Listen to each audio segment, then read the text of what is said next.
Tonight's headlines are brought to you by McDonald's. Tonight on the Channel 2 News, August 9th marks 78 years since Boxcar took off from Tinian and headed for Japan with a more powerful but less reliable atomic bomb. Also tonight, a local man who was underage at the time of the alleged incident is being tried as an adult on sexual assault charges. And 9 weapons are missing from the Division of Fish and Wildlife, including a Glock handgun. In sports, our footballers, and by that I mean soccer players, take the cup from Guam. Stay with us. These stories and more are next.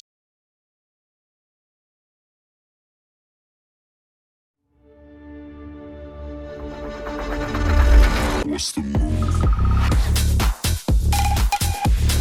Tryna wild out. Catch a groove. She said, where you going? What's the move? Tryna wild out. Catch a groove.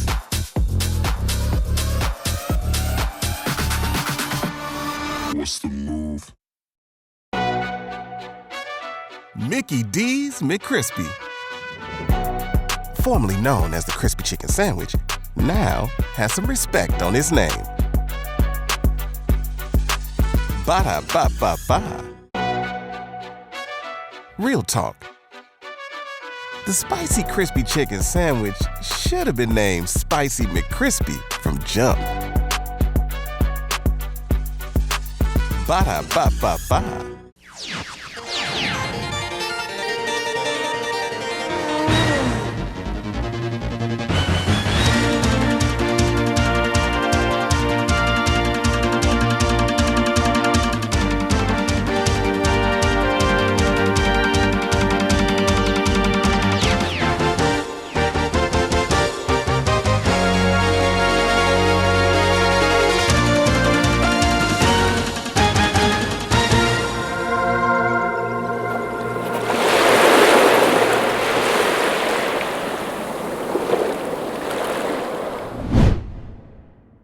"78 years ago today, a B-29 named Boxcar took off from Tinian loaded with an atomic weapon and headed towards Japan. This bomb was designed a bit differently than the Hiroshima bomb, and though more powerful, wasn't thought to be as foolproof. The second bomb, they would not guarantee that it would go off because they had pushed it into action too quickly. They only gave it Dr. Norman Ramsey, as I wrote in my remarks, had said, I'll get the bomb ready for you, but I can only give it an 80% chance. Other B-29s were part of the mission as well. The Enola Gay and Lagan Dragon took off a bit earlier to check the weather. The first mission on August 6th was flown by Paul Tibbets, but for the second mission, Tibbets, who was responsible for the entire program, chose to send Charles Sweeney. Nagasaki was not the original target. Kokura was, but bad visibility meant that Sweeney and his crew were unable to get their eyes on their target, so they changed course and executed Plan B and headed towards the port city of Nagasaki. Local historian Don Farrell has written a number of books that touch on the era. When I collected the documents from the National Archives called the Tinian Atomic Bomb Files, Record Group 77 in the National Archives, and finally got it home and got it transcribed so I could read it because it was all in code and everything. And once I got that done so I could separate it and read it, and I realized what it was the direct correspondence between Oppenheimer and the other scientists at Los Alamos, at General Groves in Washington, D.C. at the Manhattan Project headquarters, and then people at Hanford, Washington, where the plutonium was being refined, and over at Oak Ridge, Tennessee, where the uranium was being refined, and then finally with the move to Tinian, correspondence with actual Tinian. So the whole story was right there. But at the time that I started to work on the manuscript, there were several books being published in the United States about why the bomb was unnecessary, why it didn't have to be used. And I didn't want to get into that philosophical debate. I just wanted to tell the story. So I sent a letter to my dad, who had driven a landing craft at Iwo Jima in Okinawa, and I said, Dad, what do you think about the bomb? And he wrote back right away. He said, that damn bomb saved my life. because these guys had already been through 2 or more invasions across the Pacific, and they were quite sure that they'd never survive another one, especially landing on the Japanese home island. A third bomb was being prepared, and there is some speculation about where in Japan that bomb might be used. Kyoto had been ruled out earlier because of its cultural importance. There was some internal discussion about Tokyo. As I've written before, to me, the use of the bombs was necessary, and it was necessary at that time. All right, we used 2. 2 was sufficient, as Admiral Purnell had predicted, to force Emperor Hirohito. It gave him the power to turn around to the military clique and say, "You have failed. Our people are dying. We quit, and I order you to lay down your arms." And that's what exactly he did the night of the Nagasaki mission.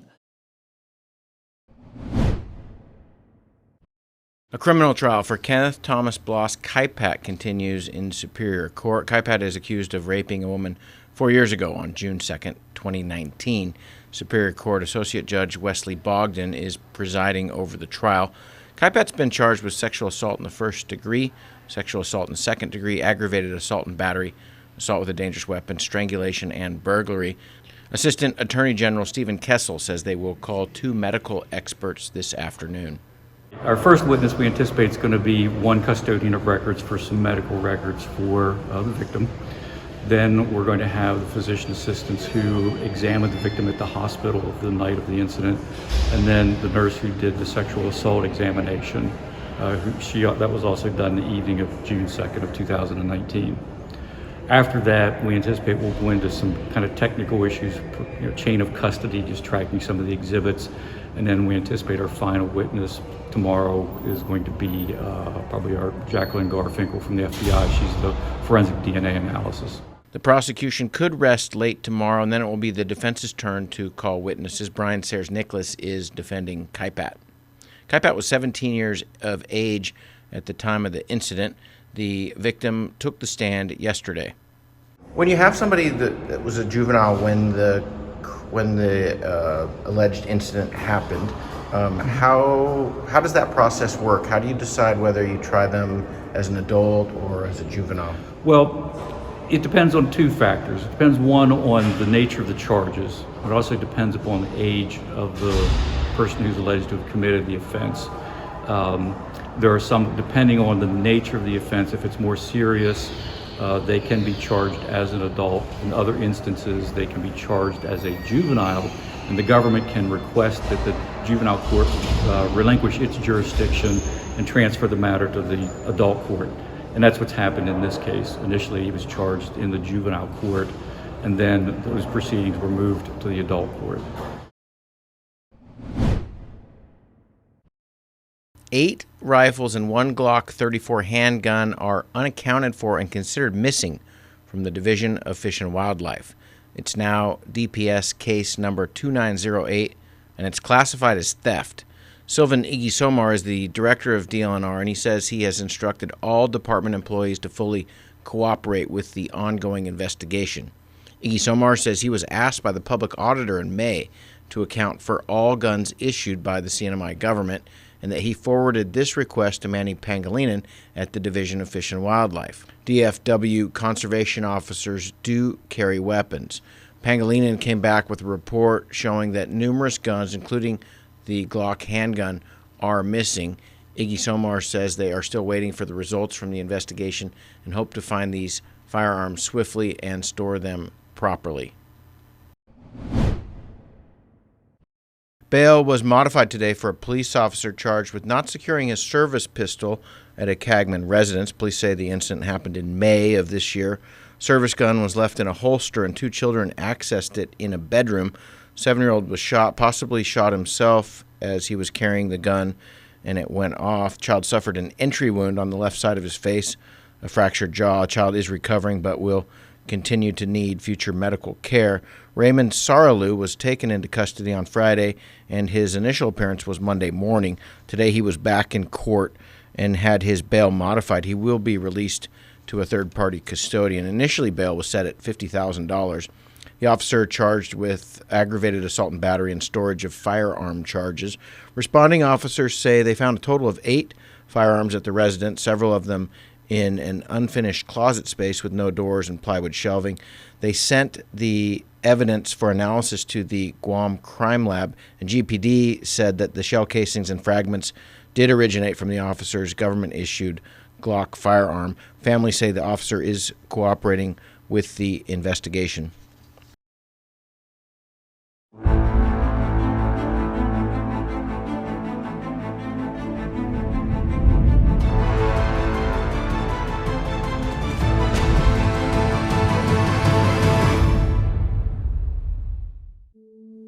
It's okay to take a friend or parent's medication. It came from a doctor, right? Using someone's prescription is really risky. Taking any drugs for which you have not been medically screened is not only dangerous, but taking an opioid that was not prescribed for you is also illegal. Never borrow and never share prescribed medication. Your life and your loved one's life could depend on it. Talk to your doctor about prescribed opioids. Never mix with alcohol, and remember, never borrow, never share. It only takes a little to lose a lot. This project was supported by a grant from the Centers for Disease Control and Prevention and the Commonwealth Healthcare Corporation. Contents are solely the responsibility of CHCC and do not necessarily represent the official views of the CDC or the U.S. Department of Health and Human Services.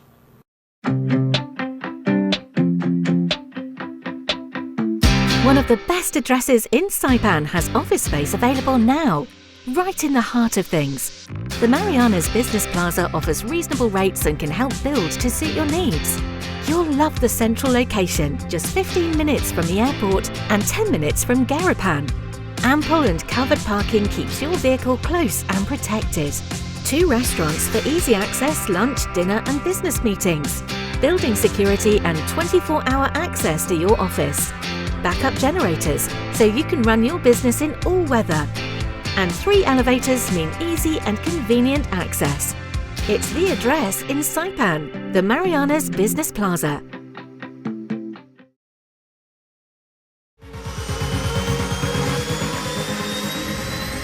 Get your goods here with care and attention with Micronesia Air Cargo Services. MAX is all about connections. Daily flights to and from Guam, 4 times a week to Rota, and bi-weekly flights to Tinian. We are connecting the Marianas. Perishable goods, Home Depot furniture and appliances, even live animals, operating since 2013. Check out our Thursday special to Rota from Guam and Saipan. Call Max at 670-288-6227. If it fits, we'll take it.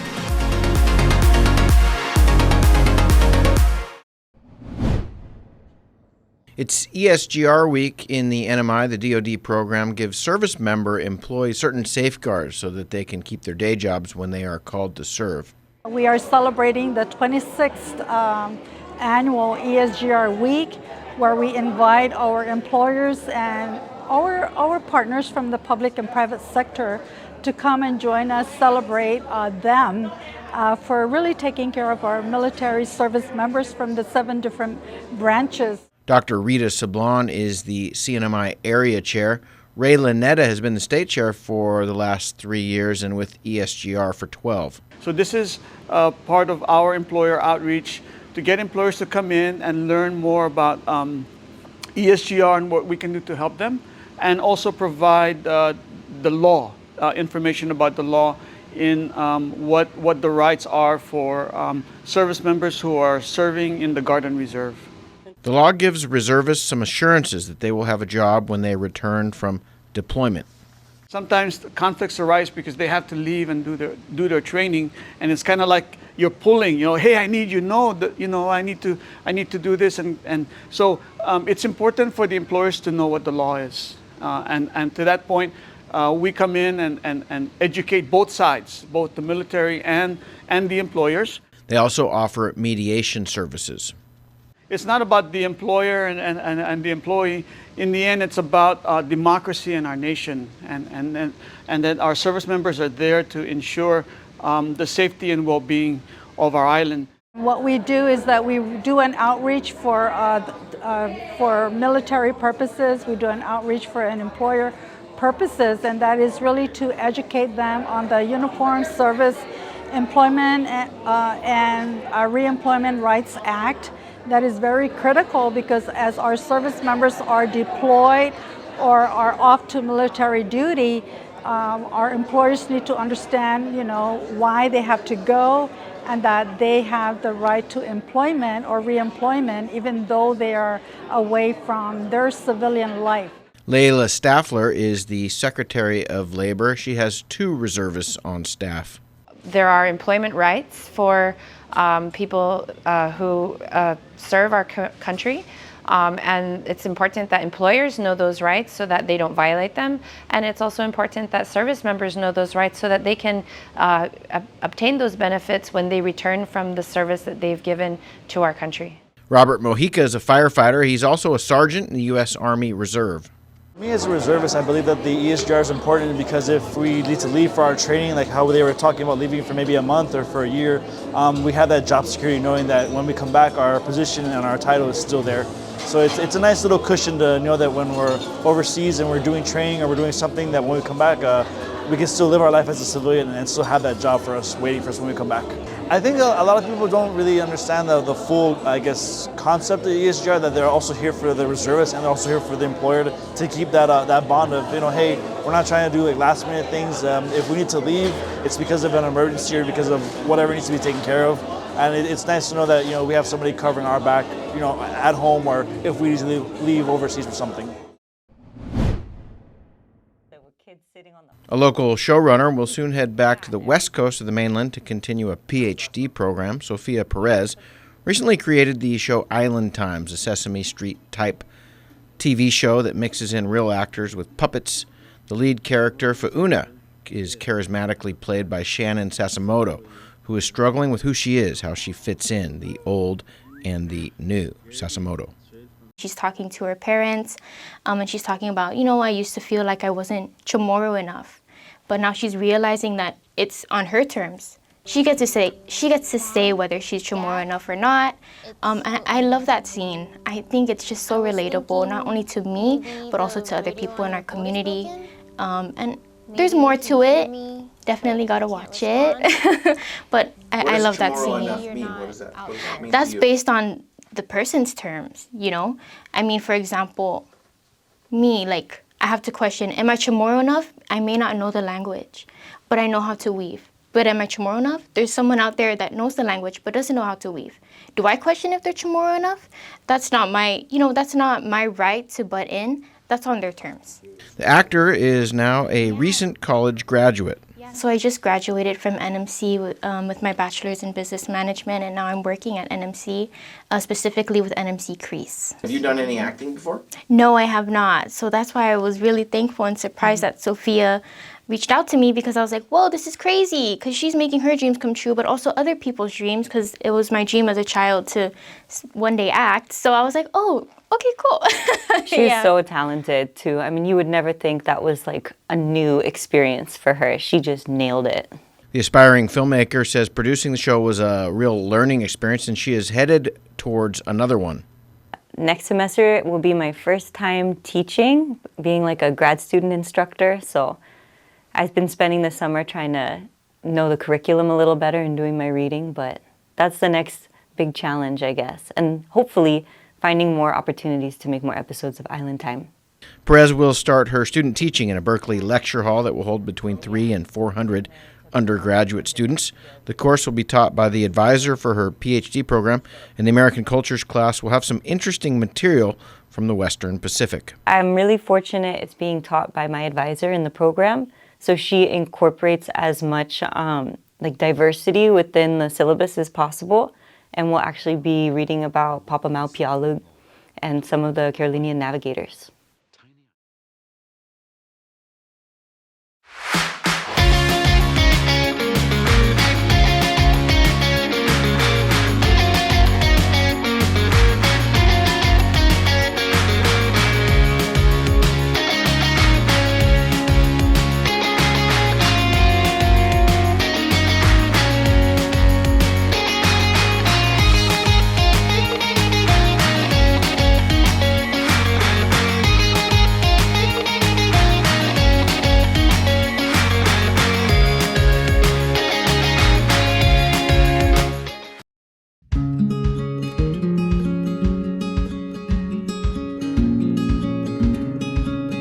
Marine sea turtles and hawksbill turtles call the Mariana Islands home. They are an important part of the marine ecosystem. They are under threat, and they are protected under CNMI law. Keep plastic out of the ocean. Keep vehicles off the beach. Use the Sea Turtle Stranding Hotline if you see poaching activities or if you see a turtle in trouble. Call 287-8537 and save a turtle.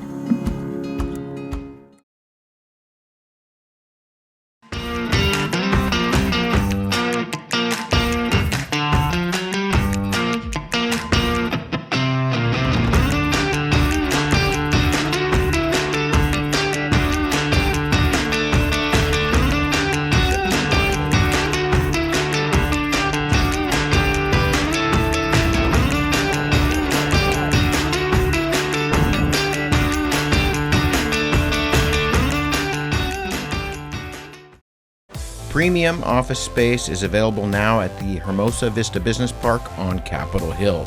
Features include dedicated parking, fast internet, backup power, good water, and natural light throughout to go along with the very best views on Saipan. So don't settle for space when you can get peace and peace of mind. Call Hermosa Vista today at 670-483-4750 or email hvsaipan@gmail.com.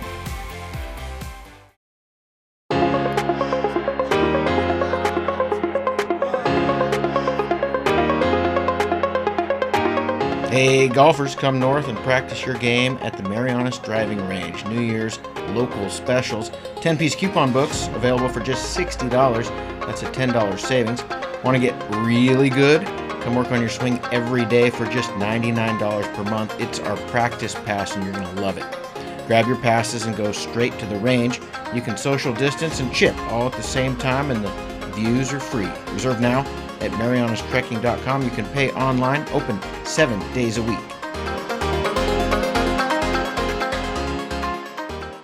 Buenas sports fans.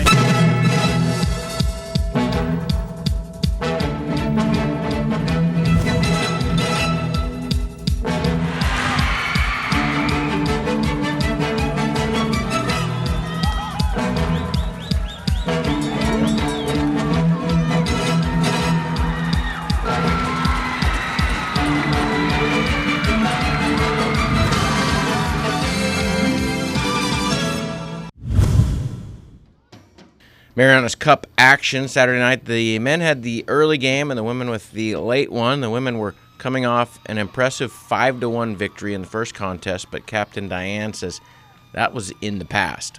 We still have nerves. Obviously, we won the first game, and we have a lot of expectations, high expectations from the team, from the crowd, from our coaches. But we're very confident that we'll do well today. The men, who lost 1-0 to Guam on Thursday, had a chance for redemption, but not only did they have to win, they had to win by a margin that would give them an overall better goal differential than Guam. The women were watching as they got ready for their game.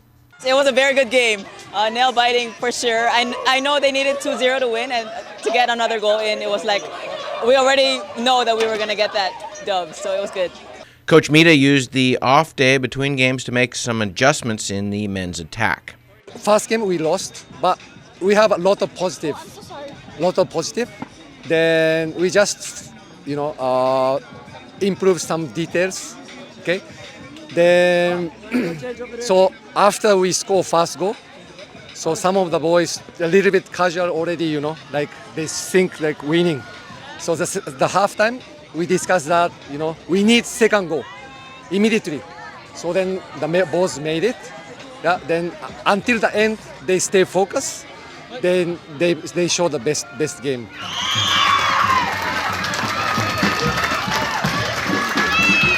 After pregame introductions, it's time to play ball.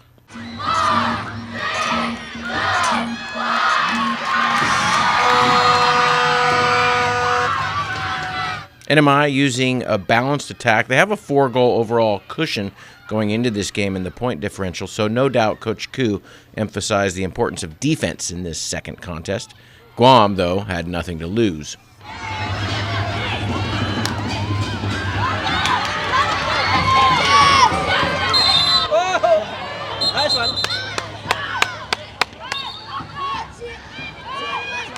Guam with a free kick here down in the red zone. Now, the NMI has 2 defenders. They have to be 10 yards away. The ref is going to step off the yards, and the defenders are communicating with the goalkeeper, who moves them in the way of the ball to take away some of the angles.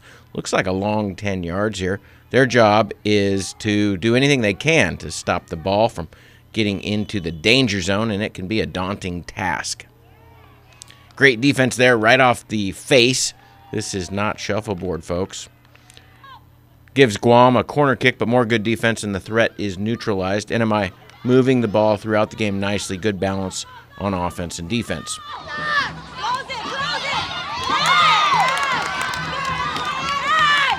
Okay, right here is where you want to start paying close attention. Christina Attelig passes the ball back to the middle. Longer pass towards midfield. Little shove there. NMI is going to regroup. Back up the line, trying the left side. It's not happening. Kicks it back. Now all the way back. Let's try the other side. Attelig, crisp pass to Pia. And a pass to the middle. Looks like Guam is going to intercept. But number 10, Chavez, is going to make a spirited run and slide tackle here. That's going to get the ball to Castillo, who takes a couple of touches. Castillo's going to find Casarino. Casarino, one quick touch for control, and she's going to get the ball to Manahane. And that is going to make it 1-0. Fans love it.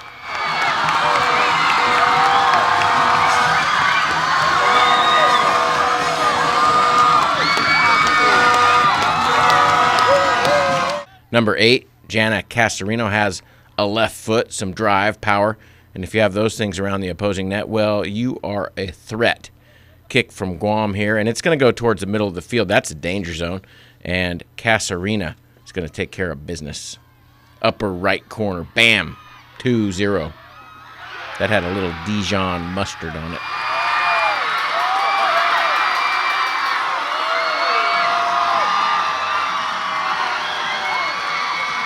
Women are going to take the match and the cup.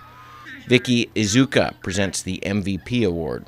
Let us begin by awarding the most valuable player in the U23 women's division. To present the trophy to our women's most valuable player is Vicky Izuka. The Mariana's Football Cup Women's MVP Award goes to NMI's number 11, Summer Manahane.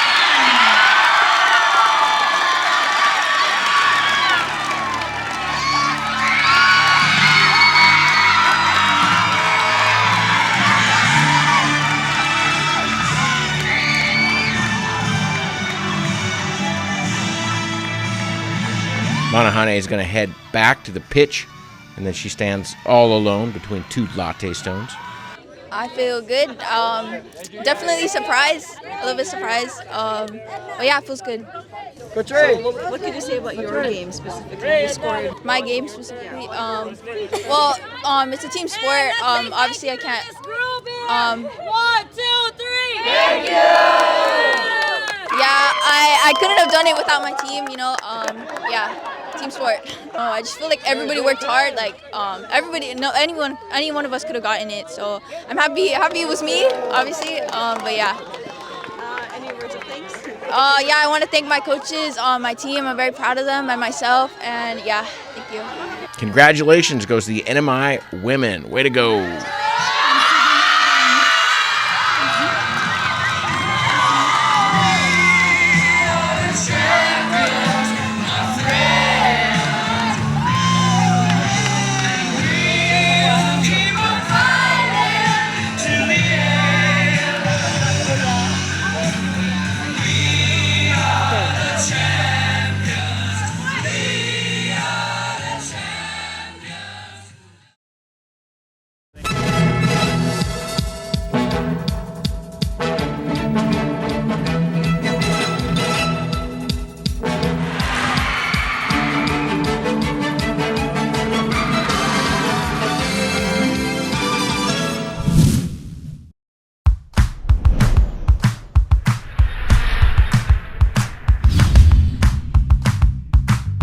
Hi, I'm Dre, one of the personal trainers here at Goat's Gym, and today we're going to go over the kettlebell deadlift. Fantastic exercise to build overall strength, particularly in the legs and hips. Remember, we want to make sure that our setup is in good position. If you set up in a bad position, it's not going to look good and it's certainly not going to feel good. So a common error setup is obviously a rounded upper back. 2 simple ways of correcting that. All I'm going to have Vince do here is extend his arms up here, and all he's going to do is think about reaching long and pushing his hips back. Reach long and push your hips back. So as you can see, he's already in good position. Now all he's going to do is grab that kettlebell. He's got tension in his legs and in his back. All he's going to do is just stand up tall, finish with his glutes.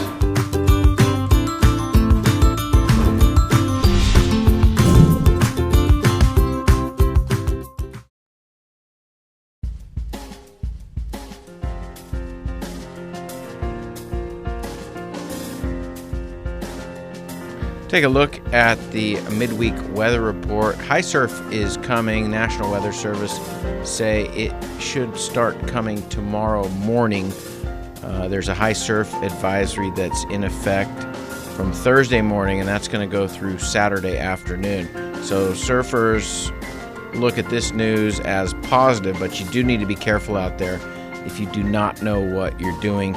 Inexperienced swimmers should remain out of the water due to dangerous surf conditions. It's going to happen on south and west facing reefs of Guam, Rota, Tinian, and Saipan. National Weather Service says it could be large breaking waves of 7 to 10 feet, and dangerous rip currents are expected to go along with those waves. Tonight, west wind 5 to 15 knots, wind waves 1 to 3 feet, southwest swell 5 to 6 feet, and south 3 feet. Periods of rain with locally heavy showers and isolated thunderstorms. Then Thursday and Thursday night, we're looking at southwest winds of 10 to 15 knots, wind waves 2 to 3 feet, southwest swell 5 to 7 feet, and northwest 3 feet. Scattered showers and isolated thunderstorms. A little bit more wind on Friday. You can expect southwest winds of 15 to 20 knots with gusts up to 25 knots. Wind waves 3 to 5 feet.